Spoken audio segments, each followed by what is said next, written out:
கலக்கலான hospital drama Hotstar specials heart beat இப்போது உங்கள் Disney plus ஹாட்ஸ்டாரில். நீலம் புரொடக்ஷன்ஸ் பாரஞ்சி தயாரிப்பில் ஊர்வசியின் அசத்தலான நடிப்பில் ஜே பேபி வெற்றி நடை போடுகிறது. மக்கள் வெள்ளத்தில் முதந்த ஐஜேகே மாநில மாநாடு. டாக்டர் பாரிவேந்தர், டாக்டர் ரவி பச்சமுத்துவின் நெஞ்சார்ந்த நன்றி.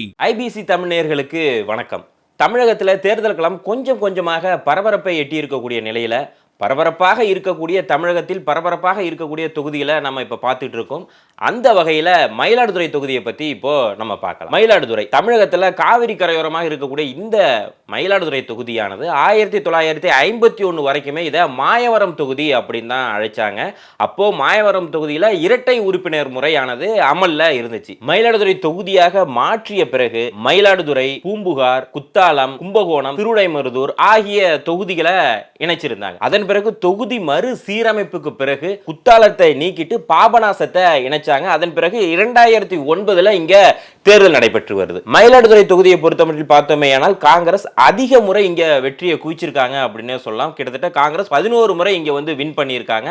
அதற்கு அடுத்தபடியாக திமுக 3 முறையும் அதிமுக 2 முறையும் இங்கு வாகை சூடியிருக்காங்க. மயிலாடுதுறை மக்களவை தொகுதியில் கடந்த 2019 ஆண்டு நடந்த தேர்தலில் பார்த்தோமேயானால் மொத்தமாக 14,84,346 மொத்த வாக்குகளானது இருந்தது. இதுல 10,97,780 வாக்குகள் வந்து பதிவானது. இதுல 8,231 வாக்குகள் நோட்ட வாக்குகளாக இருந்தது என்பது குறிப்பிடத்தக்கது.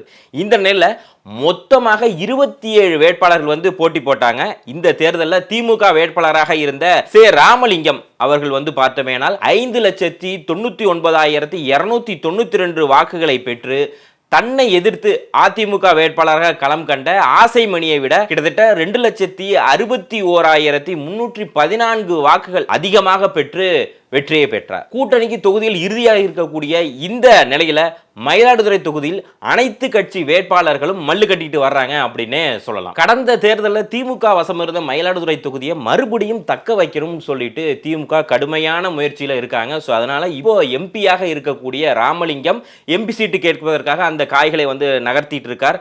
அதே ரேஸில் பார்த்தோமேயானால் திமுகவின் மற்றொரு நிர்வாகியாக இருக்கக்கூடிய உதயா ரவிச்சந்திரனும் இணைந்திருக்கார். காங்கிரசின் கோட்டையான மயிலாடுதுறையை மீண்டும் எப்படியாவது நிலைநாட்டியே ஆகணும் சொல்லி காங்கிரஸ் ரொம்ப தீவிரமாக இருப்பதா வந்து சொல்லப்படுகிறது. இங்கு காங்கிரஸ்ல அதிக முறை எம்பியாக இருந்த மணிசங்கர் ஐயர் சீட்டு கேட்டிருப்பதாகவும் சொல்லப்படுகிறது. ஆனாலும் அதை காங்கிரஸ் நிர்வாகம் கண்டும் காணாது போல் இருப்பதனால காங்கிரஸை பொறுத்தவரை சிறுபான்மை பிரிவு தேசிய இணை செயலாளராக இருக்கக்கூடிய மீரா ஹுசேனுக்கு சீட்டு ஒதுக்கப்படலாம் அப்படின்னு சொல்லப்படுகிறது. மீரா ஹுசேன் காங்கிரஸ் நிர்வாகிகள் மத்தியிலும் சரி ராகுல் காந்திக்கும் கொஞ்சம் நெருக்கமானவராக இருப்பதால் அவருக்கு சீட்டு ஒதுக்கப்படலாம் அப்படின்னு சொல்லப்படுகிறது. அதிமுகவை பொறுத்தவரை முன்னாள் எம்எல்ஏ ராதாகிருஷ்ணன் அல்லது மாவட்ட செயலாளராக இருக்கக்கூடிய பவுன்ராஜ் மகனுக்கு சீட்டு கேட்கிறாங்களாம். அதோட அதிமுகவோட தற்போது கூட்டணியில் இருக்கக்கூடிய ஸ்ரீதர் வாண்டையாரும் வந்து சீட்டு கேட்டிருக்கார். இதோடு எஸ்டிபிஐயும் இங்க வந்து சீட்டை கேட்டிருக்காங்க. ஸோ அதனால அதிமுக கொஞ்சம் குழப்பத்தில் இருக்கிறதா சொல்லப்படுகிறது. அதற்கு அடுத்தபடியாக பார்த்தோமேனால் பாஜக மயிலாடுதுறை பொறுத்தமட்டில்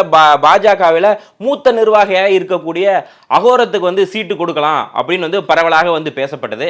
ஆனால் ஆதீனம் விவகாரம் எழுந்த நிலையில் அகோரத்தின் பெயர் கடும் விமர்சனத்தை சந்திச்சதுனால தற்போது பாஜகவினுடைய சிந்தனையாளர் பிரிவினுடைய துணைத் தலைவராக இருக்கக்கூடிய எஸ் கார்த்திகேயனுக்கு சீட்டு ஒதுக்கப்படலாம் அப்படின்னு சொல்லப்படுகிறது. எம்பிஏ பட்டதாரியான இவர் நிறைய வேலைகளை வந்து உள்ள செஞ்சிருக்கார் அப்படின்னு சொல்லப்படுது. குறிப்பாக டெல்டா பகுதிகளில் ரொம்ப நெருக்கமானவராக இருக்கார். திருவாரூர் பகுதிகளிலும் கும்பகோணம் பகுதியும் எல்லா மக்களுக்கும் தெரியக்கூடிய ஒரு நபராக இருக்கார். வேத பாடசாலைகளை பராமரித்தல், கொரோனா காலகட்டத்தில் நிறைய உதவிகளை செய்தல் இப்படின்னு சொல்லி மக்களுக்கு அந்த ஏரியா மக்களுக்கு தெரிந்த முகமாக இருப்பதனால் ஒருவேளை கார்த்திகேயனுக்கு சீட்டு ஒதுக்கப்படலாம் அப்படின்னு சொல்லப்படுகிறது. மயிலாடுதுறை தொகுதியை பொறுத்தமட்டில் நாம் தமிழர் கட்சி சார்பாக காளியம்மாள் போட்டியிடுகிறார். ஏற்கனவே இவர் வந்து மயிலாடுதுறை தான் போட்டியிட போகிறார் அப்படின்னு யூகங்கள் எழுந்த நிலையில தற்போது அவர் தான் மீண்டும் வந்து போட்டியிடார். ஏற்கனவே போட்டியிடுவதற்கு முன்பாகவே பார்த்தோம்னா தேர்தல் பிரச்சாரத்தை இவர் வந்து ஆரம்பிச்சிட்டார் அப்படின்னு சொல்லலாம். இவருக்கு இருக்கக்கூடிய ஒரே பிரச்சனை என்னன்னு பார்த்தா நாம் தமிழருடைய அந்த விவசாய சின்னமானது தற்போது இல்லை. அவங்களுக்கு புதிதாக வழங்கக்கூடிய அந்த சின்னத்தை